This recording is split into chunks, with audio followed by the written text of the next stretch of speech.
Hello everybody, welcome to another Warcraft 3 video. My name is Imp Daddy, and today we're going to be going over some tips and tricks to help you improve your Warcraft 3 gameplay.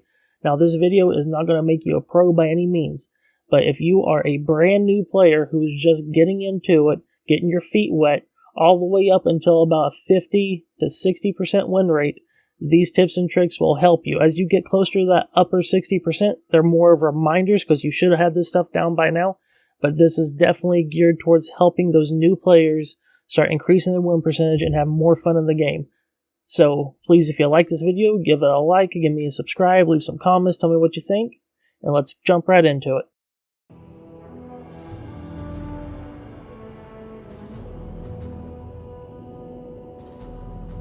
Okay, the first thing that every Warcraft 3 player needs to do is play the campaign. You have to make it through. You get some cool icons from it. Why not? It's a neat story. It's quite enjoyable. And you get to use some of the new graphics if you're into that kind of thing. You will get to know all the races. You'll get to know what all the units do. You'll get to know how to use control groups and the basic fundamentals of Warcraft 3. You don't have to beat it on hardcore mode. Play it on normal. Who cares? Just get the exposure and learn what the units do and what the races are about.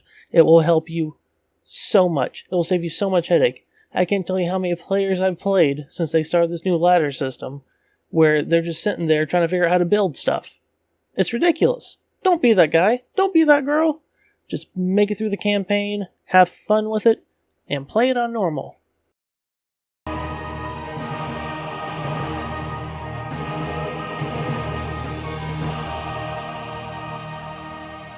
The next vital skill that you need to develop is a build order. This is so very important. You can do this and develop this build order by watching people on Twitch who are much better than you. There's a couple of tutorial videos that I know Grubby and some other players have done. Those are very good references. Or another good way is to watch replays. Always watch your replays, but especially if you get beat. If you win, and you watch a replay, you don't really learn that much. But if you get beat, those are the most important ones. And that is the best time to learn build orders and to experiment with them and to figure out what works, what you did that didn't work, and what your opponent did that allowed them to beat you. And a lot of times, if you're new, it starts with a build order.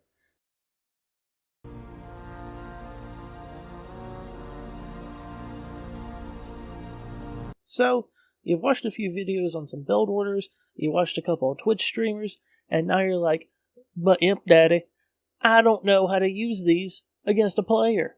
Well, I'll tell you how. You don't. You play against a normal computer. Don't take your cookie cutter build order and go straight into playing other people. Play against the normal computer. Practice on them. That's what he's there for. Mess them up. Do the best you can.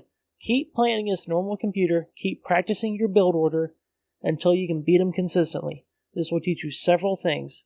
This will teach you the importance of creeping, which is another thing you should probably learn. Learn how to creep. Do this by watching Twitch streamers and watching replays. Just practicing on your own against a normal computer. Do not, I repeat, do not play against actual people until you can be a normal computer. It will help you so very much. It will teach you your build order. It will teach you the basics of micro. It'll teach you the basics of everything, really. Just work on beating that computer very consistently with your race. Try on different maps too, see what kind of playstyle you like. Try going for extra gold mines and that type of thing. But just keep practicing till you can beat him every time. And if he's too hard for you, that's okay. There's nothing wrong with that. Just put him down on easy till you get the hang of it. And then once you can do that, you'll be ready to move on to online play.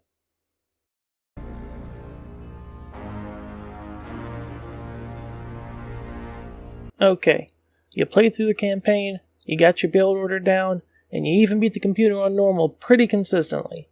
But now, you're ready for online play. And that means you better get some tough skin, because the insults are coming, and they're coming hard, because you're new. You don't know any better. You're just an innocent bystander thinking they're going to have a good old time in online play. But by golly, you were going to get ripped several times. But keep getting better. Don't let it get to you. Nothing feels better than when you just completely wreck someone who has been throwing insults and trash talking you the whole game. There's nothing that will give you the sense of satisfaction as stomping trolls, man. So start bucking up so you can start shutting them up.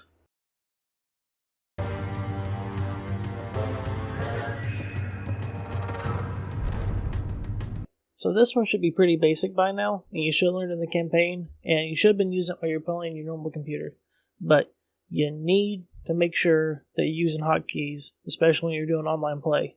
You should be at the level now where you're ready to start playing against some people. Make sure you're using your control 1, 2, 3, and 4, 5, and 6 if you're feeling froggy, and you're doing your shifts for those numbers.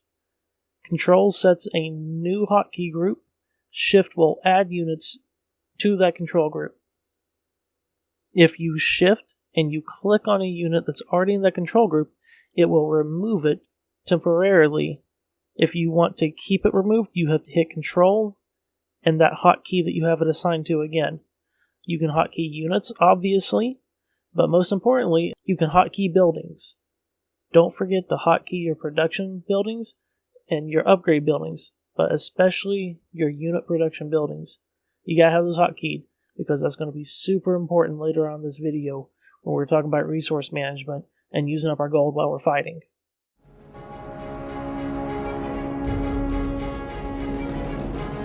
Okay, let's talk about resource management and upkeep. We'll start with upkeep. There are two types of upkeep. There's low upkeep and high upkeep. Low upkeep is when you break 50 food, you start mining 7 out of 10 gold per tick. That is a 30% reduction to your economy. High upkeep is when you break 80 food. So as soon as you hit 81, you are now mining 4 gold out of every 10. So that is a 60% reduction to your economy. These obviously have a major impact on your production ability and how well you're able to recover from fights. There are many different reasons as to why you would want to break these upkeeps, and they vary from the different gameplays that you're playing.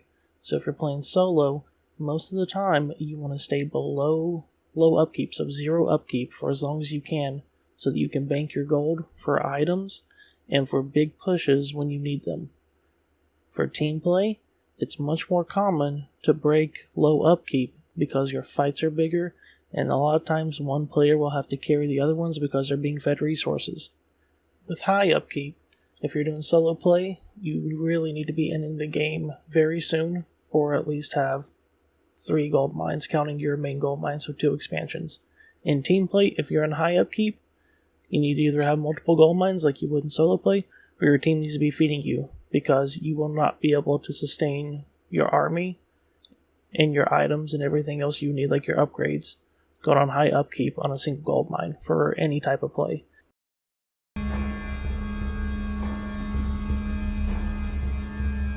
Okay, scouting is something I would always recommend, especially in the early game. There are some situations where it's not exactly required, but 99% of the scenarios you're going to want to scout.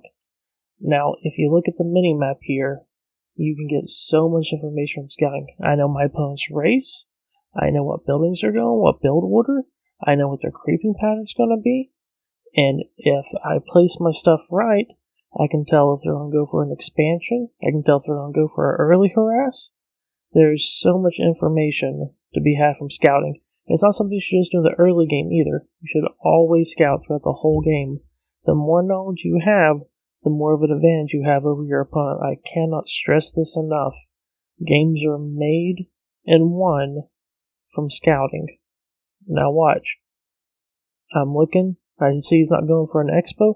I look over, I check some other spots, and then I move back up. Oh, there he was. I saw he's creeping that green. I'm coming over, see if he's tacking, and then I'm going to circle back around to see the middle, to see where he's going to go, because especially on this map, Echo Isles, the 2 middle camps are so very important. So I'm going to come over, I'm going to check that one, I'm going to go to the bottom, see where he's going, see if he's going to be coming towards me, and then I'm going to rotate over to his expansion, because he's undead. He could very well be going for a later expansion, So I just want to keep tabs on my opponent at all times. This allows me freedom to go to different creep camps. I know he's not in the middle. Oh, and there he is. He's down there, creeping his mine. The scouting information is so important because it allows you the flexibility and maneuverability around the map. It lets you know where your opponent's going. It lets you know what your opponent's getting. It allows you to form counters. And it lets you know what you can do safely. It gives you expansion opportunities. It tells you when you need to hit. You can check your opponent's HP on his units to see if it's a good time to go gank or not. It is so important. You can go and pick off units if you see rally points going towards his hero. It is very important to constantly be scouting.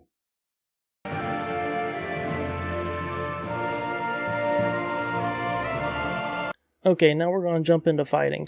This is a very detailed topic, so I'm just going to do a quick crash course on this to hopefully lay down some principles and foundations that you guys can keep in mind or build upon as you go through your games. Fighting essentially boils down to the relationship between armor type and attacks. Certain armors take extra damage from certain types of attacks. So as an example, unarmored units take extra damage from piercing and siege, whereas medium armored units take extra damage from normal damage, but they take reduced damage from piercing, magic, and siege. So I'm going to leave a chart right here that will detail what percentages of attack types are effective against which armor types. Okay, now that we got that, one little caveat to that is ethereal. There's only 2 units that can go in ethereal form. That is Spirit Walker and units that are banished by Blood Mage. And they can only be damaged by magic attacks. But there's a little caveat with the Blood Mage banish spell, and that's that they take increased magic damage while they're banished. And ethereal units are unable to attack back. They can't be attacked by physical things, but they also cannot do attacks themselves. Okay, now that we know which units are good against what units, let's talk about positional advantages. The very basic is you want your melee units in front, your range units in the back. This is common sense. But this is very important because if you accidentally get in a bad position and some of your ranged units are in the front, they're going to get picked off really easily. So just make sure, especially in like large team fights, when you're playing team games, that your units are properly positioned. There's a lot of times when people TP in, like the dude with all the fiends or all the archers and dryads will TP in the front, and the dude with all of the knights will TP in the back, and it just doesn't work. Now, the principles of why you want to keep your melee in front and range in the back is why creepjacking is so important, because creepjacking allows you to attack the back line of your opponent, making him very vulnerable. So make sure you're scouting and that you know where your opponent is and taking advantage of creepjack so you can pick off his back line when he's not looking for you. Okay, now let's talk about some hanging units. Hanging units are when a unit is misplaced and can be easily picked off. This doesn't happen as much when a fight first begins, but as the troops move around and the fight goes back and forth, or maybe one opponent is getting pushed back, hanging units will become available. Make sure you get those as much as you can. Those are prime targets to be stunned, or ensnared, or devoured, or polymorphed, or crippled. Make sure you pick those off. And by the same token, make sure you are minimizing how many hanging units you're leaving available to get picked off by your opponent. This happens a lot in retreats, especially if your opponent has like a Naga or Dryads or something that can slow. Now on to probably the hardest thing to master and what makes pro players so effective a lot of times, especially players like Happy, is micro. Micro is at the very basis the art of balancing focus firing enemy units while anticipating which of your units your enemy is focus firing on your side. So the importance of these will vary a lot of times based on your army composition. So let's say you have a fiend heavy army. Fiends have a very high DPS, you want to focus fire with those as much as you can. Whereas if you have a necromancer and a wagon based army, those don't do a whole lot of damage. So you want to focus on preserving those units, because the longer they're in the fight, the more they can raise skeletons, and just the more effective they become. So they're not as important to focus fire with, but they are very important to preserve and to anticipate when they're getting hit.